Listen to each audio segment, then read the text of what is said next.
Hey there, friends. David Paulides for the Missing 411 podcast.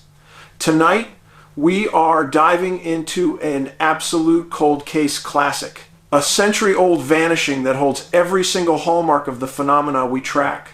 I guarantee you've never heard this story. This is the kind of anomaly that blows our minds. This is a special edition, and it forces us to look again at a very specific, very strange state, Michigan. Michigan has always been a focal point for the unusual. A state defined by massive, hungry bodies of water and deep, relentless forests.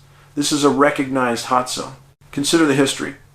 Northwest Airlines Flight 2501 simply gone over Lake Michigan. Then there's the Kinross Air Force Base incident, where an F-89 Scorpion was scrambled to chase an unidentified object over Lake Superior. Both the jet and the object vanished, never to be seen again. Just poof. The case we focus on today is that of a young boy nicknamed Stubby. His full name was Lowell White, and he was only 4 years old. He went missing on August 9th, 1915, from a tiny, forgotten settlement called Osier, Michigan. Osier is a true ghost town now, situated 32 miles north of Escanaba. The terrain was incredibly rugged, scattered fields surrounded by deep, thick woods, relentless swamps, and dark, fast-flowing rivers. The kind of place where the silence feels heavy, and where the wilderness literally swallows sound and light. Initial reports, the simple version, suggested Stubby was just out berry picking with his mother near Rapid River. She turned her back for a moment, and he was gone. But as with all true missing 411 cases, the reality is far more specific and far more terrifying. Stubby was actually on his Uncle Del White's large hay farm. His father, Lester, had taken him there to cut hay, a location 3.5 miles west of Osier. This was considered the edge of the known world, a truly isolated spot. Around 9 a.m. on August 9th, Lester and Del went to move bales, leaving Stubby with the 3-year-old hired hand, William Vincent.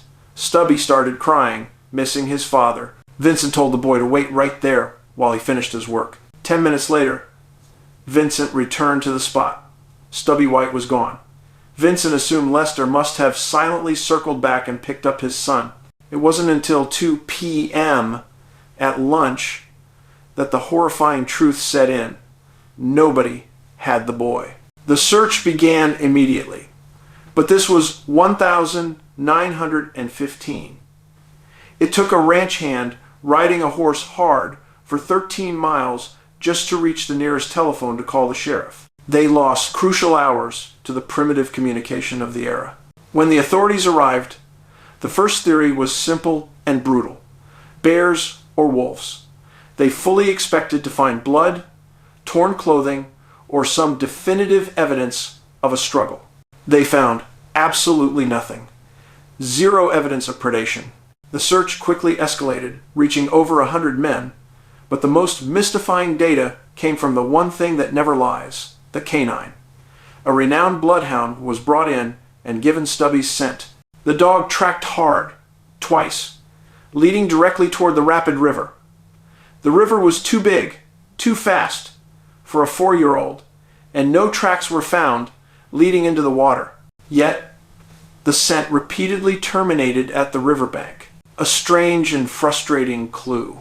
On the third track attempt, the dog suddenly changed course. It bolted at a 45-degree angle, tearing through 3 miles of deep forest until it reached an absolutely massive, impossibly dense thicket of wild berries and thorny bushes. The bloodhound stopped dead.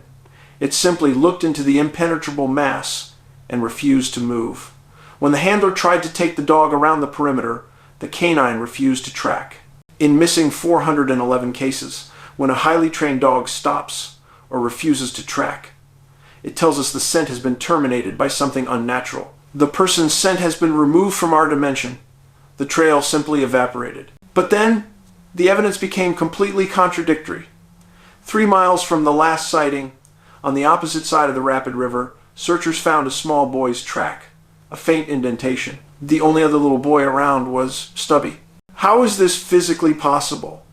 The canine said the scent ended in the bushes. The track appears on the bank he could not possibly reach. It's a geographical paradox that defies logic.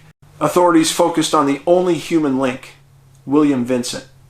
He was arrested on suspicion and subjected to a relentless barrage of questions.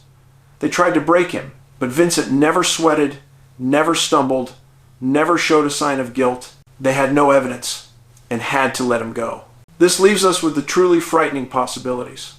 We have an area defined by a nearby documented UFO disappearance, and an environment rich with water and berries, two critical components in many, missing 411 profiles. The dog's refusal to track and the impossible track on the opposite bank strongly point to the unseen hand. The sudden termination of the scent suggests Stubby White, while crying and alone, became the victim of a localized dimensional rift. A strange tear in the fabric of reality, perhaps drawn to the high natural energies of the swampy area.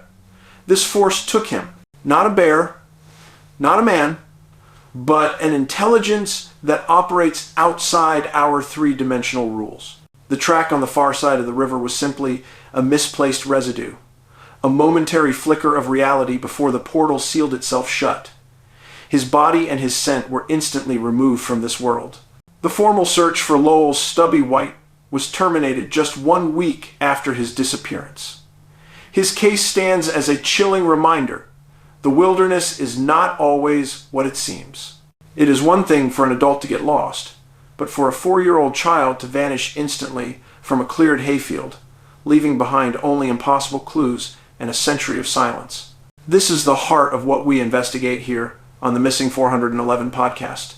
We lay out the facts, no matter how illogical, and let you, the listener, connect the dots. Thank you for listening, and remember, always be aware of your surroundings. They are watching.